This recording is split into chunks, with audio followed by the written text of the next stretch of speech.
décembre 1949 et arrive au pouvoir en 1983 à l'âge de 34 ans. Ce jeune capitaine qui a été Premier ministre d'abord sous le régime de Seyzerbo et du commandant, arrive au pouvoir en 1983 dans une situation où le Burkina a vécu 23 ans de décolonisation, comme on peut le dire, d'indépendance, si on peut le dire ainsi, de manière formelle. Et il arrive dans une situation où le Burkina Faso est un pays sans grande ressources.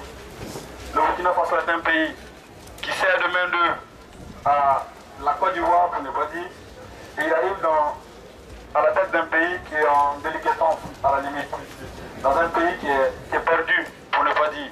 Et le pays s'appelle pour la première fois, quand il arrive, Haute-Volta. C'est seulement un an après la révolution, après le coup d'État d'août 1983, que le pays devient Burkina Faso, qui signifie le pays des hommes intègres. Mais le pays des hommes intègres, non pas pour le mot ou pour le groupe de mots, mais le pays des hommes intègres, d'abord, tout simplement parce que Sankara avait un projet de société, parce que Sankara avait un idéal politique. Sankara était certes militaire, mais comme lui-même le disait, un militaire sans formation politique et idéologique était criminel en puissance. Et il avait à l'idée de transformer ce Burkina Faso-là et de faire de ce Burkina Faso le pays des réels hommes intègres.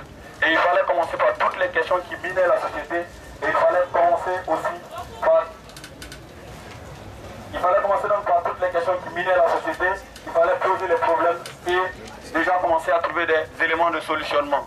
Et ces éléments de solutionnement passent d'abord par une prise de conscience du peuple burkinabé. Et tout est parti notamment par la formation de la classe politique burkinabé et également des populations burkinabées à prendre en charge leur propre développement. Il le disait très sincèrement, nous pouvons faire de grandes choses avec de petits moyens. Et tout commence d'abord par la tête et tout commence par le modèle, par le dirigeant. Et il arrive, il baisse son salaire, il baisse le salaire de tout le monde, de toute la classe dirigeante pour les consacrer aux services sociaux de base. Il tient un discours à la limite, pour certains, radical, moi je dirais révolutionnaire, parce qu'il a pour ambition de changer les choses et il dit que la question de la dette est un rouleau d'étranglement, la dette est un outil de domination politique et économique et il faut que nous disions non à la dette. Malheureusement, certains ne l'ont pas suivi dans sa dynamique. Au niveau national, il essaie de faire des transformations, des constructions de routes, de barrages et autres, mais ce n'est pas le plus important, comme il le disait vers la fin de sa vie.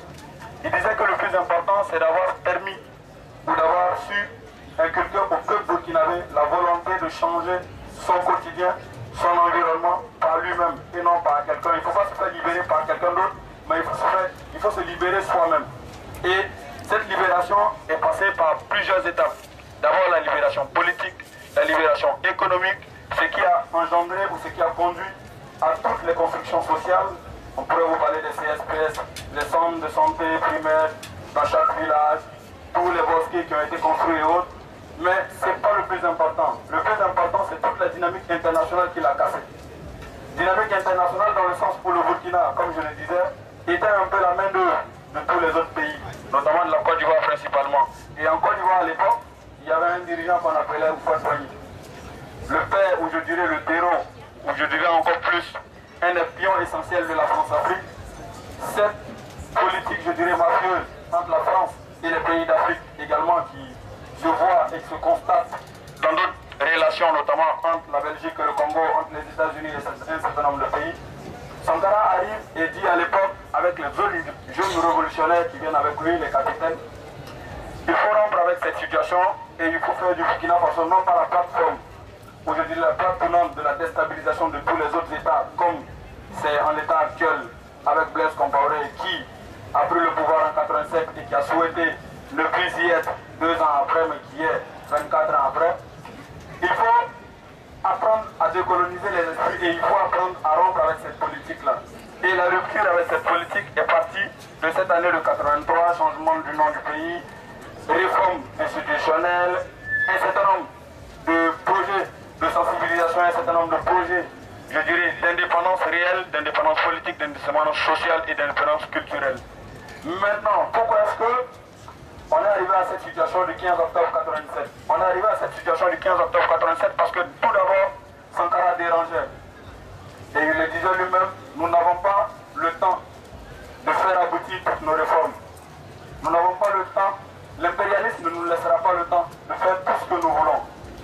fait maintenant. C'est fini. Je tiens et je rappelle pour les uns et les autres que toutes les réformes de Sankara n'ont pas abouti et nous n'avons pas pour prétention ici de dire que Sankara a été un modèle à la limite celui qu'il faut déifier. Non.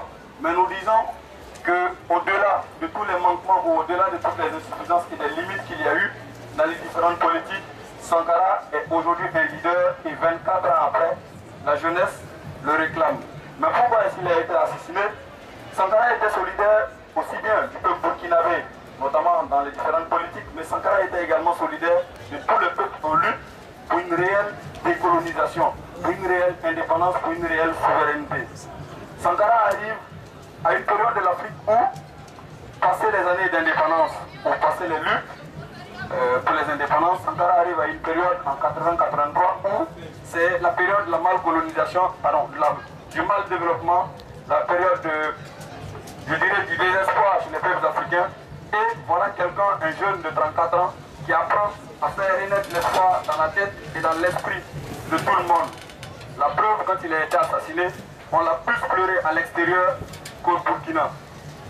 Ce qui veut dire qu'il inspirait et à la limite, il portait une voix que tout le monde voulait entendre. Il disait tout haut ce que beaucoup pensaient tout bas. Ce qui a fait de lui le modèle, ce qui a fait de lui le leader comme Cabral, comme Lumumba et comme tous les autres. Aussi, dans sa politique d'indépendance et de souveraineté totale, il dérangeait un certain nombre de pays. Le Burkina Faso a connu 4 présidents bien avant Sankara. Je veux parler de Maurice, je veux parler de Lamizana, je veux parler de Seyi Zerbo, je veux parler du commandant Jean-Baptiste. Mais le coup d'État d'août 83 a foncièrement préoccupé un certain nombre de personnes parce qu'il fallait faire aussi la différence à l'époque. Il y avait cette guerre interne, cette guerre froide entre le bloc communiste et le bloc capitaliste, où les uns et les autres voulaient s'arracher les méandres, où je dirais voulaient s'arracher les pouvoirs d'un État, quitte à le faire balancer dans un bloc ou dans l'autre. Mais Sankara s'inscrivait dans une dynamique où il n'était ni capitaliste, il était, d'après lui, un révolutionnaire dans son coin, un révolutionnaire qui avait très peu de relations avec l'international ouvrière, mais un révolutionnaire qui a voulu juste changer le cours des choses vis-à-vis des situations et des conditions que le peuple burkinabé vivait et vis-à-vis des conditions que les peuples en lutte au monde sont en train de subir et qu'il est anormal de subir et qu'il faut apprendre à décoloniser les choses. Et donc, ce soutien au peuple en lutte, aussi bien au Burkina, en Afrique qu'au niveau international, s'est traduit par des prises de position assez fortes. Je pense au discours de Harlem, je pense au discours à l'ONU, je pense au discours à l'OUA, je pense à tous les autres discours et à toutes les prises de position. Je pense à cette accolade à Yasser Arafat à l'époque. Je pense à ces visites dans un certain nombre de pays qui étaient qualifiés de non visitables par un certain nombre de pays. Je pense à tout ce qu'il y a eu entre lui et le président français à l'époque. Mais je pense également à tout le soutien matériel également que le peuple burkinabé et le peuple, je dirais, burkinabé et le président Sankara avaient apporté à tous les autres qui étaient dans la même dynamique et qui luttaient pour une véritable indépendance. Je pense par exemple au combat contre l'apartheid. Et donc, la situation s'est faite et il y a eu le 15 octobre 87. Pour le 15 octobre 87, je m'en voudrais de revenir là-dessus parce qu'aujourd'hui, la situation elle est claire. Ceux qui ont voulu de la mort de Sankara, ceux qui ont voulu de l'assassinat de Sankara, savaient où il allait, savaient vers quoi il allait et savaient qu'il fallait l'arrêter maintenant, sinon ça allait faire boule de neige et les révolutions allaient se faire de plus en plus.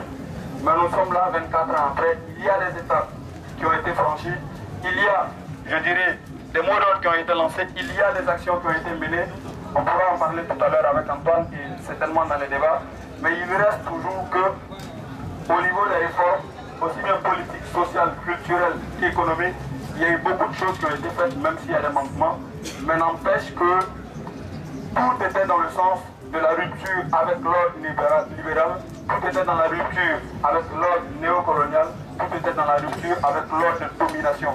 Et tous les peuples en lutte avaient été soutenus, tous les peuples en lutte se sentaient dans cette lutte-là, raison pour laquelle à l'assassinat, il a été regretté. Mais nous disons, et moi je partage cette position, Sankara n'est pas mort. Il est mort pour certains, mais pas pour nous, parce qu'il nous a laissé un grand héritage, lequel héritage aujourd'hui doit être partagé, doit être promu, doit être divulgué, et surtout des actions doivent être menées pour que cet héritage-là ne reste pas seulement que des mots. Il faut bien le traduire en actes et en actions. Merci.